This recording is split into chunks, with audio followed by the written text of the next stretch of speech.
Hey, it's Sparky, Fifer, 12:50 a.m. The Fan in the beautiful, kind of, sort of Milwaukee, like high 30s today. It wasn't so bad. I like giving the weather forecast when we start these podcasts.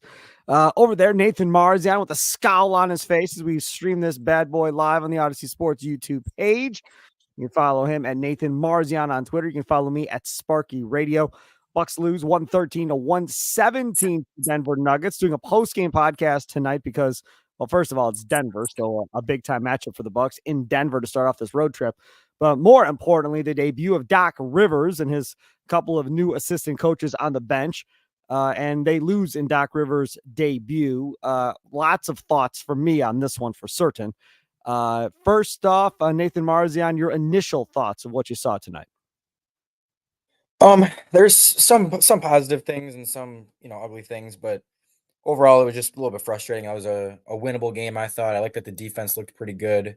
I thought that it definitely has been improving the last couple weeks. The defense has been better. And this was just one where I did think the Nuggets played really good defense on us. I thought uh, that any of our main guys except Brook really get into too much of a rhythm.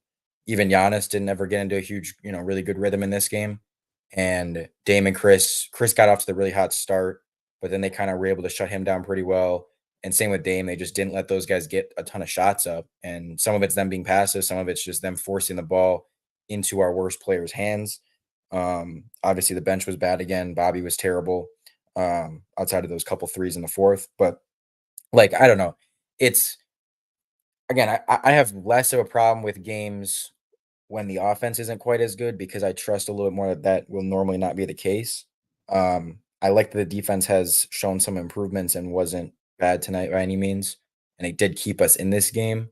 But yeah, at the end of the day, I mean, they that defense of the Nuggets did a pretty good job, and again, Damon, Chris, I think were the two on offense that, again, it's not like they shot terribly or anything. They just didn't get a ton of shots up, and they had some turnover stuff, and especially in that like third quarter. The third quarter was really bad from pretty much everyone.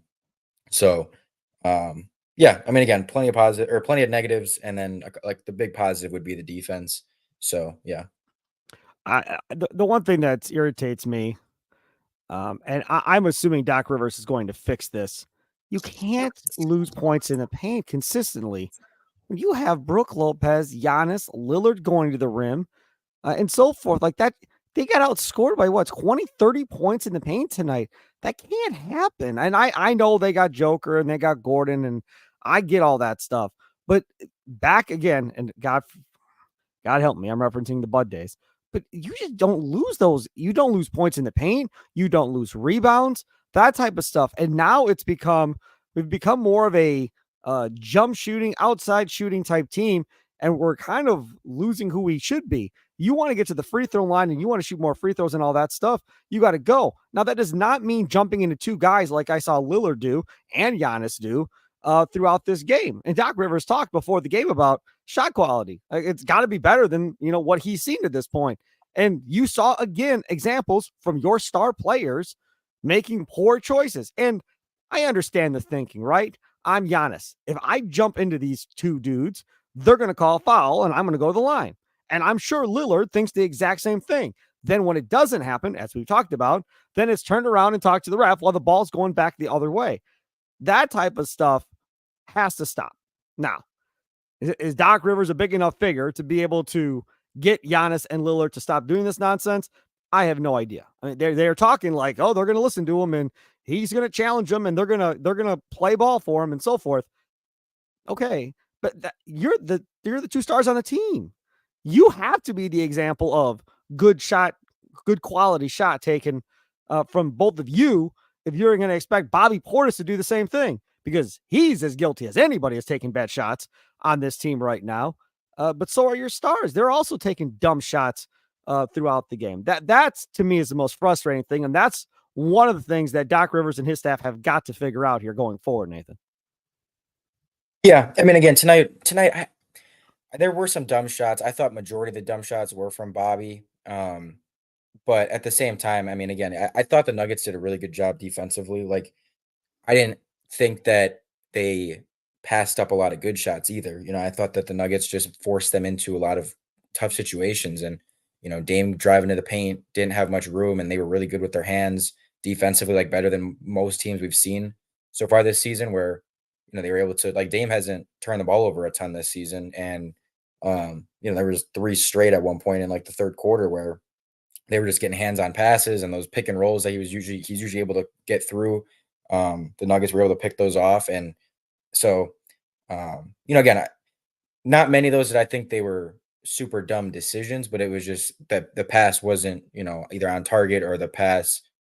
Again, maybe just the Nuggets made a good defensive play.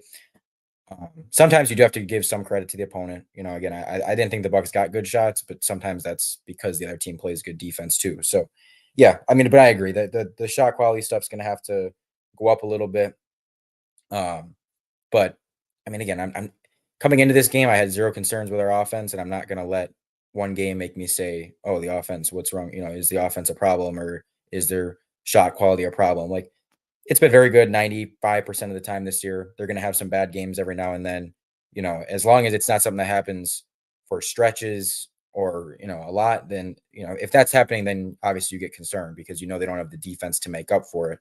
But as long as the offense is typically getting back, it gets that back on track and is typically scoring their 120 plus, getting good looks, getting these guys going, then I'm fine with it. And I mean, again, truthfully, I think that some of this can be changed with rotations and how they play these guys.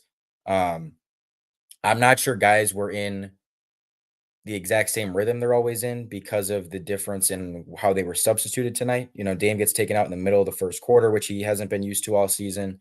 And all of a sudden, Bobby's playing a ton, long stretch of time in the mid first to the late second, which again, and the offense completely went off rhythm as soon as those bench guys came in because they started missing shots. And the ball all of a sudden is, out of Chris and Dame's hands, who had started the game well. And it kind of just threw them off rhythm a little bit. And I don't think those guys, Chris and Dame, ever really got back into rhythm fully. So, after they were taken out, I don't know. So some of that has to be. I'm going to wait a few games to really, judge this offense and how it looks under Doc before I'm, concerned at all or before I have any big conclusions about it. If you go listen to Dame Lillard's comments leading up to this game, it is a bright shining light on the fact that locker room may have liked Adrian Griffin, the dude, but was not all there on Adrian Griffin, the head coach. The way he talked about what Doc Rivers was going to bring going forward and what would change on this team just exemplifies, them not maybe, I'm not going to say respecting, but maybe not buying in all the way on Adrian Griffin as a head coach the way they are on Doc Rivers because of the track record and resume that he has. Positives, hey, transition defense, at least early on, was much better than it had been in the past. It looked like they were playing a little bit harder to me. Brook Lopez, for certain, was playing way better than he was playing under Adrian Griffin. He just felt more in sync with what they were trying to do and so forth, more engaged. And again, Brook hits a couple threes. Of course, he's going to get engaged immediately when his offense gets going. But that is part of, and we've talked about this on this podcast, about getting certain guys going early. If you get certain guys going early on offense, normally that'll transition to them playing better on defense because they feel more involved versus standing around and watching Giannis or Dame play offense and they never get a touch. And that was something that I found very interesting. Your Lillard thing about when he got pulled out, everybody noticed that. What was that conversation like between Doc and Dame? So I'm assuming Dame knew Nathan, right? We think that Dame would know going into this game of, dude, you're not playing the whole first quarter anymore. Like, I'm going to pull you out at this minute mark or in that area, and this is what it's going to be. You would assume Doc communicated that, right? Or am I just being naive and thinking that communication that should happen does actually happen? Because if not, I would assume Dame was probably pretty surprised getting yanked out when he did if he wasn't told ahead of time. Yeah, no, I'm guessing he knew that. I think that was a conversation they had. But again, I do think that has some type of factor on how those guys played like later in the game a little bit. Because again, I think they're used to, okay, I'm gonna, especially him, where he's been playing the whole first quarter, then he gets his break, he comes in the end of the second, plays the whole third, gets a break, comes in for the end of the fourth. I think coming out midway through the first I think, I mean, again, at least right away, these first few games when you're getting used to it, throw them off a little bit, or maybe take him out of his rhythm just a bit because he's used to getting that whole first quarter to get into rhythm, and he didn't get it tonight. And again, obviously, if that's what's happening, then it's something he's okay with. But I think it's going to take a little bit of time to get you know more acclimated to that after you've been so used to one pattern happening for so long. So again, I mean, I'm not gonna um, make a ton of judgments about this right away because I want to see how it looks, in a couple weeks or in a little bit once you've got some time. They've got some time with it under their belt, and you really can start to see how it looks. He is Nathan Marzion. You can follow him on Twitter, Nathan Marzion. Follow me at Sparky Radio. If you are following along on the Odyssey Sports YouTube page, which I see several of you are, live streaming this bad boy right now after the Bucks lose to the Nuggets tonight, 113-107, and Doc Rivers' debut as Milwaukee Bucks head coach. You can just go ahead and leave comments, questions, whatever you want. I see Patrick has left some stuff up there. We'll read some of his stuff. Coming up next here on Green and Growing as we continue to pull apart and dissect more of this Bucks and Nuggets game. Straight ahead, download it on your Odyssey app or wherever you download your favorite podcast app.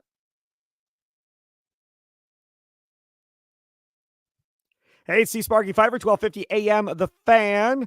Check me out on Twitter at Sparky Radio. Check out all the interviews I do over there at 1250amthefan.com. Last week had Ryan Wood on talking about the Packers firing Joe Barry. That interview is up over there, as well as Jim Ozarski of the Milwaukee Journal-Sentinel and myself talking about the Doc Rivers hiring.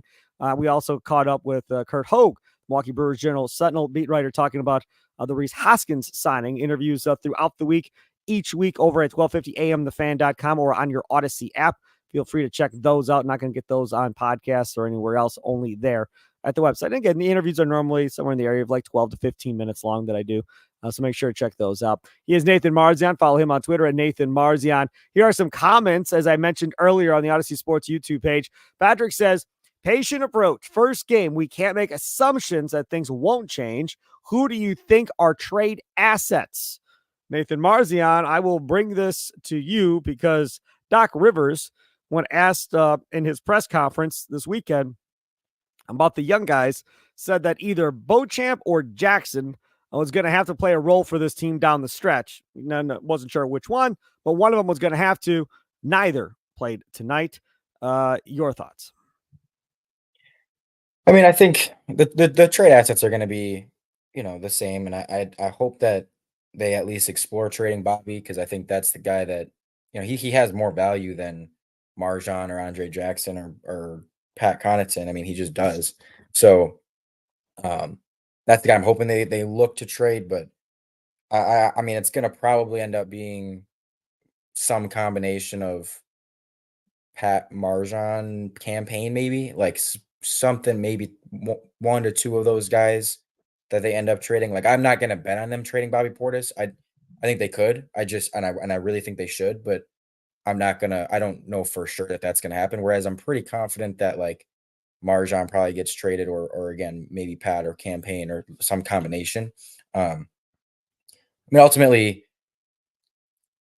they're not going to be able to make some huge splash, but I think again, just getting the defense a little bit better, or there's a couple of things you could do, but I think ultimately it's going to come down to that defense and just getting like one guy that you can rely on off the bench a little bit, and that can maybe provide a little bit of scoring too that you can put in there and just have someone reliable in that sixth to seventh man role that you feel like you're not going to get killed in their minutes when they come in. Because right now it just feels like as soon as Bobby, Pat, campaign come in, it just it feels like everything's about to go downhill.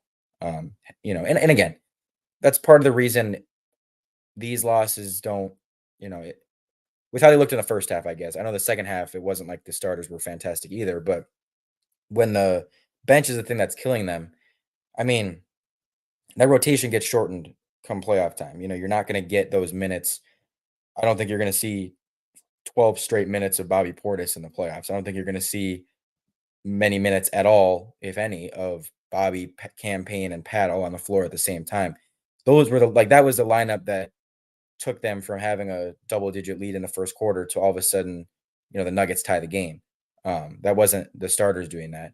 So again, when that's the case, it's like, okay, I don't know how worried I am about that long term. Now, again, obviously, you're hoping you can trade for another guy off the bench. It shows you how bad this bench is, but I would rather have a bad bench and a core that I believe in than have, maybe a little bit more depth, but you're not sure about the top guys.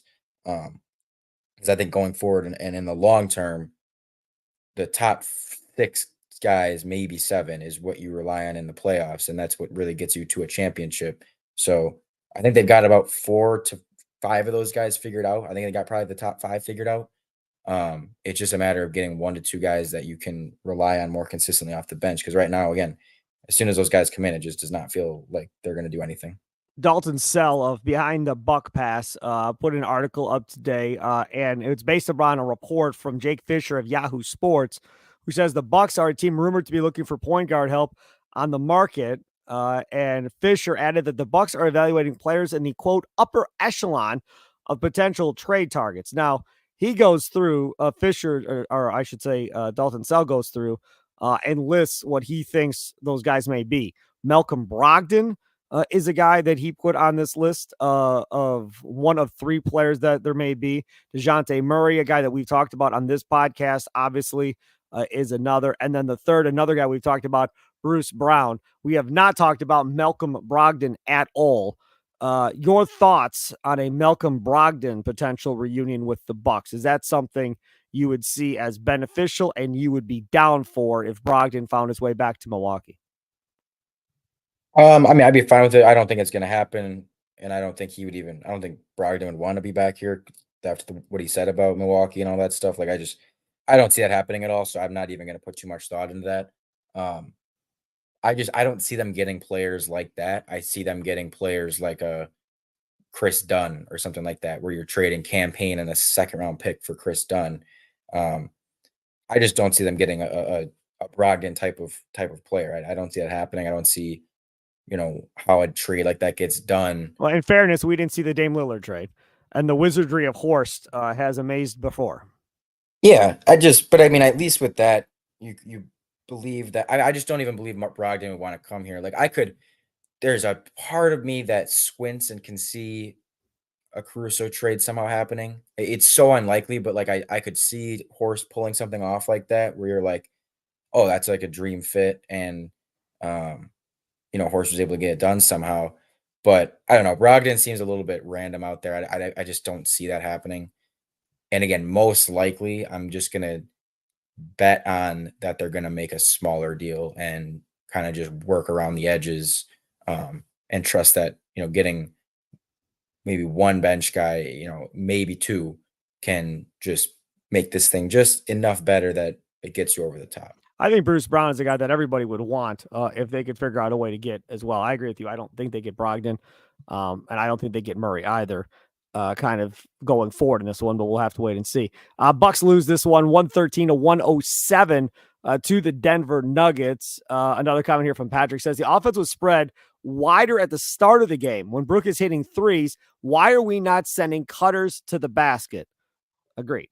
1000% agreed. Now, again, this is Doc's first game with his guys. I love Jaeger, even though, when he was a head coach, I was a fan of his. So I love him being Doc's kind of right-hand guy.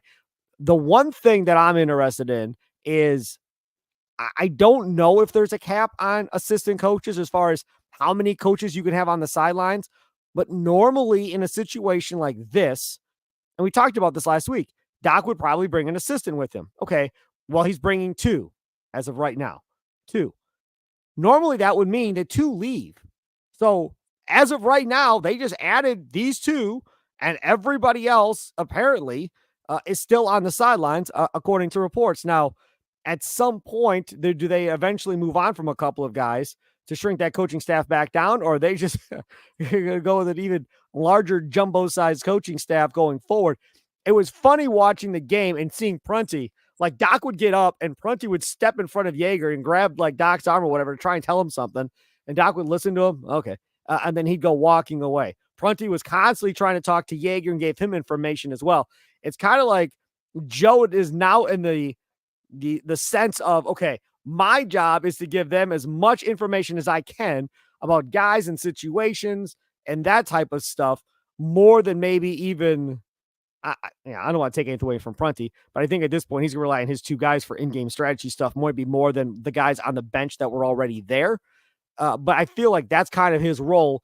And I don't believe Doc and Prunty have ever worked together. My guess would be Mutombo. If they're going to get rid of two guys, Mutombo was one guy because that was an Adrian Griffin Toronto guy. And then who's that? I forgot his name, Nathan. The other guy they brought in that was on the Nuggets coaching staff too. That was the late ad for Stotts, like 2 months in or whatever it was. The other assistant they brought in from Denver to replace Stotts. I figure it's those two dudes. The doc says it's fun, it's been real. You're out, and we're gonna go with these two guys in your place. That would be my guess. If they get rid of Prunty, I would be surprised.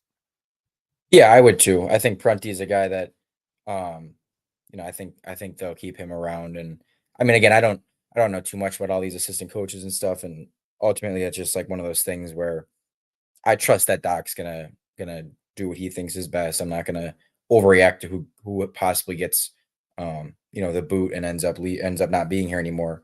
Again, I would be surprised if it was Prunty. That'd be the only one that would make me kind of raise my eyebrows a little bit. But other than that, I'm not too worried about that. And again, I'm excited to see, what this thing can look like, on the defensive end. I think more consistently. Like we're starting to see it. I think we're starting to see them lock in a little bit on that end. Even, I mean, again, I talked about it. I know those Detroit games weren't the prettiest, and that was with Griffin, but I thought they didn't look bad in those games defensively. It was just that the first game the Pistons hit a ton of shots, and then the second game they looked a little bit better. But like those two games, and then you had the Cleveland game that they lost, but they looked really good defense, or they won the first one, looked good defensively, lost the second one, still looked good defensively, and then against the Pelicans and tonight they've looked pretty solid defensively. Like they haven't had an atrocious defensive game in a long time, not a long time, but like for how they've looked this season. Yes, it has been kind of a long time. It's been 6 or 7 games. So again, I'm excited to see what that can look like if that can keep up. And these aren't bad teams they've been playing against. The Pelicans, the Nuggets, the Cavs, to hold those teams to pretty low, or to have a good defensive rating in all those games is pretty impressive. So I'm interested to see how that looks. And again, I trust that this offense, in the long run, it'll figure this out. There's gonna be bad games. There's gonna be games where guys are off or they don't get into rhythm, and it's just like one of those games. It happens no matter who you have. It happens with any team in the world ever. The 73-9 Warriors had a few games where it was just the offense didn't look great. That's gonna happen, but you trust that 90% of the time their offense is gonna be really good, and you just hope that that defense can consistently not be terrible. Just try to avoid being terrible. Lillard apparently said he thinks they can be a top 5 defense. So yeah, we'll see. I think that was who was it that said that? That was Jay Crowder. Oh, I thought it was Lillard. Oh, Crowder said it. Okay, I heard her say it on the broadcast. I thought it was Lillard. Either way, somebody on that Bucks team thinks they can be top 5. I have my doubts. He is at Nathan Marzion. I'm at Sparky Radio. We're gonna really piss off Nathan coming up next with a comment that I'm going to address to Nathan Marzion. I'm going to watch his head explode right here on the Odyssey Sports YouTube channel. You do not want to go away if you're live streaming this. It's going to be amazing. Coming up next, you can follow me at Sparky Radio. Download Green and Growing on your Odyssey app or wherever you download your favorite podcast at. That's next. Don't go anywhere.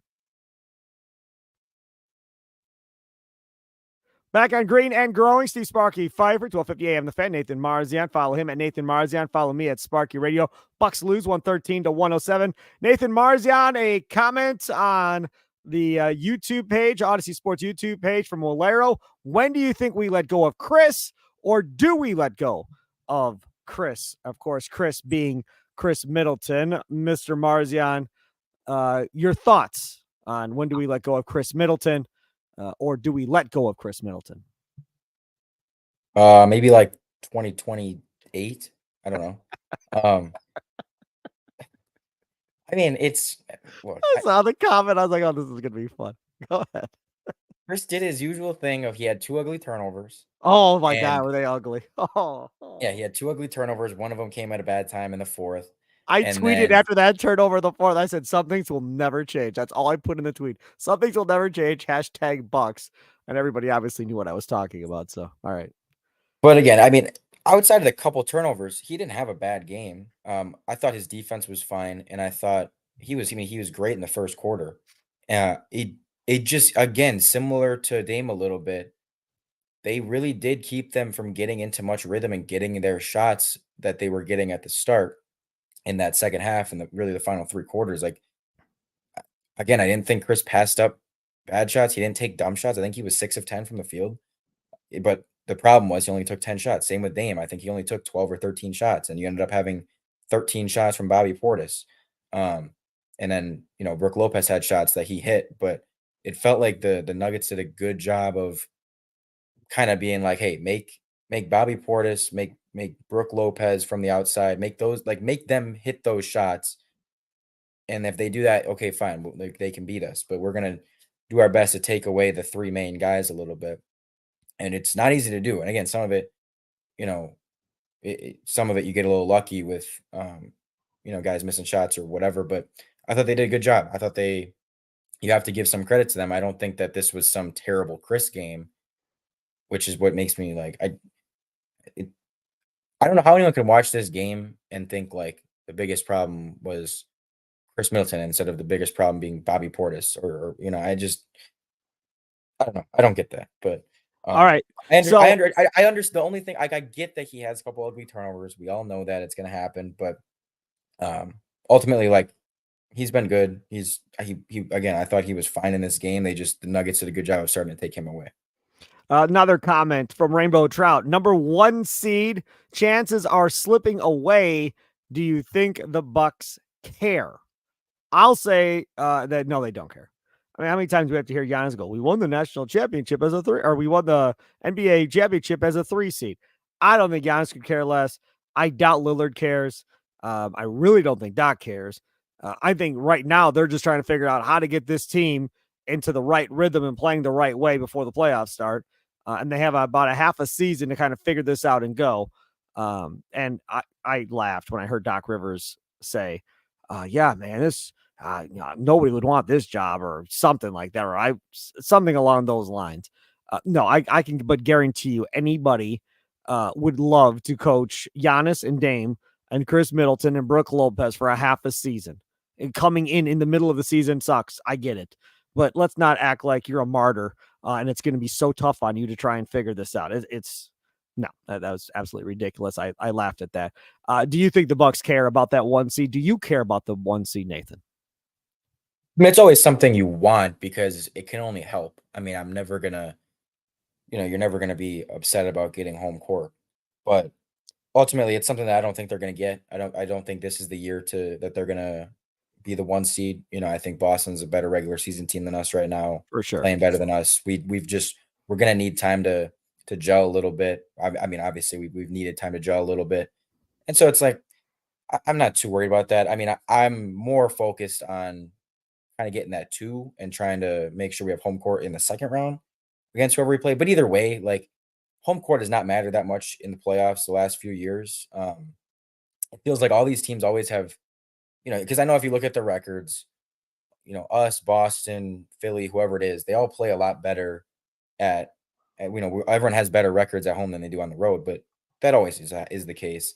But the last few years, you come playoff time, it hasn't really changed much. Like the Boston has had a pretty bad record at home in the playoffs. We saw the Bucks lose 2 games at home in the playoffs last year. Like we've seen Philly lose with home court and lose games at home in the playoffs. Like I don't know. I don't think it's an end all be all thing. I'm trying to just make sure, okay, we're in the top 3, which we should be, and try to get the 2. But the 1 is kind of just like if they happen to luck into getting the 1 because someone on Boston gets hurt or they really catch fire, great. But like I'm just not gonna bet on that to happen. I'm not really too focused on that. I think it's more just I'm way more concerned with just playing well at the right time and trying to get better and get to a point where this defense is consistent than I am with home court or really winning every single game right now. It's like we saw this for several years. There's been 3 years where we've been the number 1 seed and we played great all season and we were kind of held a lead and held that number 1 spot for most of the year. And then you get to the playoffs and it falls apart. And it's like It's just about playing well at the right time. If you're playing well at the right time, you can win plenty of road games. Let me ask you this, because Will Arrow brings it up. It's interesting. He says, Boston, a regular season team. Your take on that? You feel they're going to actually show up in the playoffs? Do you think that's kind of a label that's kind of been stuck on them as far as they're always great in the regular season, then they get to the playoffs and they figure out a way to stub their toe? To be honest with you, I think you could call the LaFleur Packers that, and to a degree, the McCarthy Packers that, where, yeah, 12, 13 wins every year, can't figure it out. The Peyton Manning Colts for all those years. Great teams in the regular season can't figure out how to get to a Super Bowl and win a Super Bowl. Manning winning one in Indy, obviously. Rodgers won in Green Bay. I think there is such a thing to that. Now, Boston has not gotten over the hump with this current group of Tatum and Brown. Adding Drew Holiday, I don't know how much that does, but I wonder, well, I would assume at some point the pressure seems to mount for guys that have been doing so well every year in the regular season, Nathan, like Brown and Tatum going and then getting knocked out, that as they get deeper in the playoffs, that pressure starts to mount internally, like, oh crap, let's not have it happen again. Yeah. I mean, I think it for sure does, and I think, it's part of the reason they made those trades is because it had happened several times in a row, and so they felt like they had to shake some things up a little bit. I mean, I don't consider them a regular season team in a sense that like I'm not worried about them. Where you sometimes feel that way about Philly, where you're like every single year Embiid is the same exact Yep. thing, and so until they prove you wrong, you're just going to believe that. Whereas, I mean, again, Boston's gotten to the finals. They've gotten very close to the finals several other times. Like I still think they're a good playoff team, but do I think they can get over the hump? I don't know. I'm not gonna necessarily like. I mean, they can, but am I gonna pick that? I'm not sure. I think that there's definitely some, concerns with them with how their offense a little bit sometimes can just be them chucking threes too much, which we kind of saw with the early Bud era Bucks, where they kind of get too caught up in that, and that doesn't always win you the playoff in the playoffs. Is just shooting threes all the time, and we've seen Boston do that now several years in a row, where it just feels like they settle for a lot of threes, and their game plan is just to shoot a lot of threes. That doesn't always work. That if you get hot, obviously you can beat anyone. You're going to look great, but if you go a little cold, it's like all of a sudden you can be down, 2-0 in a series and everything changes. And I think that their late game offense stuff isn't always great. They don't always get great looks. They get a little stagnant, settle for jumpers. So again, there's still things that make me question that about them, but I do think, I mean, as of right now, they're the best team. And so yeah, but I'm not gonna uh like pencil them in right away as they're going to the finals or It's anything. funny you bring up Boston and early era Bud. Remember who's on that coaching staff now? They hired Charles Lee, who was this hotshot young assistant head coach or assistant coach for the Bucks that everybody thought was going to get a head coaching job. Bud gets let go. Charles Lee gets hired by the Celtics to go help the Boston Celtics. So there is definitely some Bud coaching going on over there with Charles Lee on that coaching staff to the whole let it fly era like it was in Milwaukee for sure back in the day. All right, the Portland Trailblazers coming up next, Mr. Marzion. What are you expecting Wednesday night? We'll next record on Thursday, but what are you expecting Wednesday night? Are we expecting Doc to pretty much let Dame take 40 shots in this game and go off in his return to Portland? Or how do we think this one plays out? They better not lose. That's all I'm going to say. They better not lose that damn game. I mean, I don't know.